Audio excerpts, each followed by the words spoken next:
მოგეხსენებათ ამორჩეველთა ლიგა ჩვენ პარტნიორ ამერიკულ ორგანიზაცია ბარსელონა კომპანიისთან ერთად მისი დამფუძნებლის ბრიუს ბარსელოს კონსულტაციით ახორციელებს პარალელურ დათვლას მთელი საქართველოს მასშტაბით 1200 უბანზე ყოველ მესამე საარჩევნო უბანზე და exit polls 400 საარჩევნო უბანზე პროექტში მონაწილეობს ამორჩეველთა ლიგის 2400 წევრი დამკვირვებლის სტატუსით.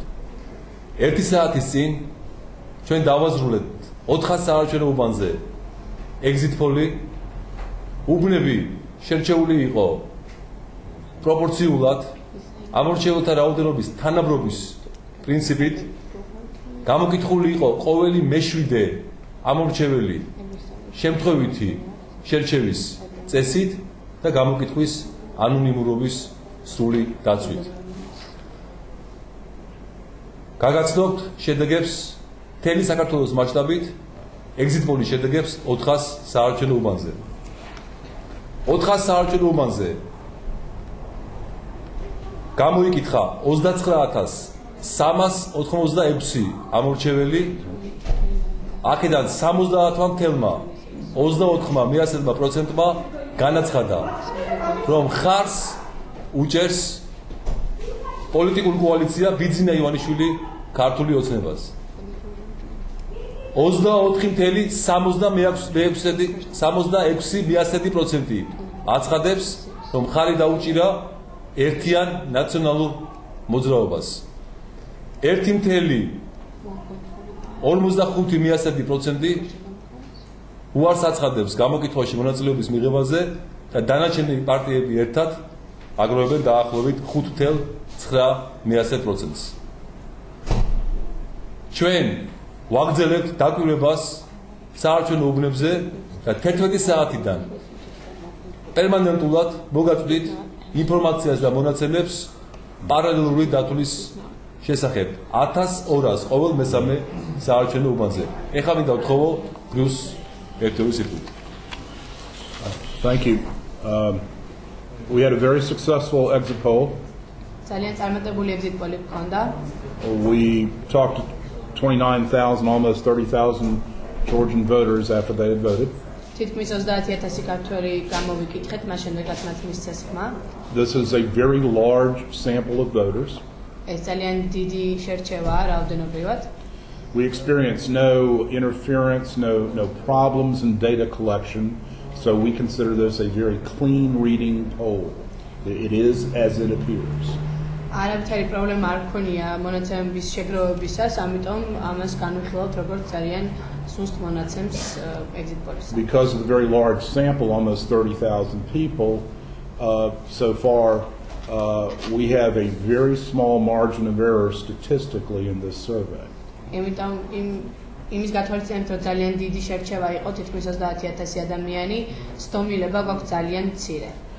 The margin of error, the statistical variation you would expect, is about 1/2 of 1%. დაახლოებით 1%-ის ნახევარია ის სტომილება, რომელიც ჩვენ მივიღეთ ამ სტატისტიკაში. In fact, it's about 0.57%. უბრალოდ ეს არის 0.57%. That's what we statistically call a 95% confidence factor. ამას ჩვენ სტატისტიკურად უძახით 95%-იან წმუნებულებას. What that means if we were to do this survey 100 times in a row, ეს ნიშნავს იმას, რომ ეს იგივე გამოკითხვა რომ 100 ჯერ ჩაგვეტარებინა ზედიზედ, 95 times out of 100, the results would be less than 0.5% off. 95 შემთხვევაში 100-დან 0.5%-ზე ნაკლები იქნებოდა. This was a very, very clear and clean reading of the behavior of voters in the country of Georgia. ეს ძალიან სუფთა და ცხად ინფორმაციას გვაწვდის ამორჩეველთა მოქმედებაზე საქართველოს მასშტაბით. I will say that I have done this work in a lot of countries. The League of Voters has been the most organized and most efficient in its data collection of any operation I have ever seen. მე მსგავსი სამუშაოები სხვადასხვა ქვეყანაში ჩამიტარებია და შემიძლია თამათ თქვა, რომ ამორჩეველთა ლიგა ყველაზე ორგანიზებულად და ყველაზე კარგად გაართვა თავი დავალებას. These results are preliminary. We still have about 14 precincts we haven't counted in. ეს წინასწარი შედეგებია, კიდევ არსებობს 14 უბნის მონაცემი, რომელიც ჯერ კიდევ არ ჩაგვითვლია. So the official final results will be released later on tonight. ამიტომ ოფიციალური საბოლოო შედეგები დღეს მოგვიანებით იქნება ცნობილი. And they can change a half a point or two either way, but nothing significant. და სავარაუდოდ მონაცემი შეიცვლება დაახლოებით 9%-ით ან იქით ან აქეთ, მაგრამ ასეთი მნიშვნელოვანი შეცვლილება არ იქნება შედეგებში. The parallel tabulation of voting is going on right now.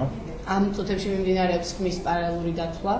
And that will add a second level of transparency to the vote reporting for this election cycle. ეს უკვე გამჭვირვალობის დამატებით საფეხურს შესწევს იმ მონაცემებს, რომლებიც ჩვენ გვაქვს ამ მომენტში. So, give it to you. კითხვები. როგორც ეს სტომილება საერთო ჯამში არ შედეგებია, რამდენი პროცენტულად და როგორ კითხავს იქნება, რა მექანიზმები აქვს სამომრჩეველთა ლიგას, რომ ეს თუ თქვა რა მექანიზმები აქვს რომ დაიცვათ ქუჩის გამოსვლის გარშემო. დიდი მადლობა. სტომილება ძალიან დაბალია, რადგანაც რეპრეზენტატიული იყო ძალიან გამოკითხვა 400 საარჩევნო უბანზე exit poll უპრეცედენტო შემთხვევაა საქართველოში. და დაცული იყო ყველა მთავარი პრინციპი exit poll-ის, ეს არის შემთხვევითი შერჩევის პრინციპი, ფარულობა და ანონიმურობა გამოკითხულთა და სხვა მთავარი სტატისტიკური სტანდარტები, რომელიც აუცილებელია რომ ჩატარდეს ეს სოციოლოგიური კვლევა. ასე რომ ცნობილება იქნება მინიმალური და ამას დაადასტურებს ჩვენი პარალელური დათვლა, რომლის შედეგებსაც 2-3 საათის განმავლობაში მოგაწვდით. ჩვენ დავიწყებთ ამ შედეგების და მონაცემების გაცნობას თქვენთვის. ამას დაადასტურებს შედეგები უბნებზე და იცით რომ დაკეტილია უბნები და მალე დაიწყება დათვლის პროცედურები და თქვენ დარწმუნებით თავად კვალიფიცირებაში და კეთილსინდისიერებაში აი ამ ძალიან მასშტაბური პროექტის შედეგების. რაც შეეხება ხმების დაცვას, მე მგონი ქართველი ხალხი არის მზად იმისთვის რომ საკუთარი არჩევანი დაიცვას. There are three kinds of error with which we concern ourselves on an exit poll. როგორც ეს არის სამი სახის სტომილება, რომელსაც ხვდებით ხოლმე exit poll-ის დათვლისას. The first is what statisticians call sampling error. პირველი არის ის, სადაც სტატისტიკოსები როგორც წესი ეძახიან შერჩევის სტომილებას.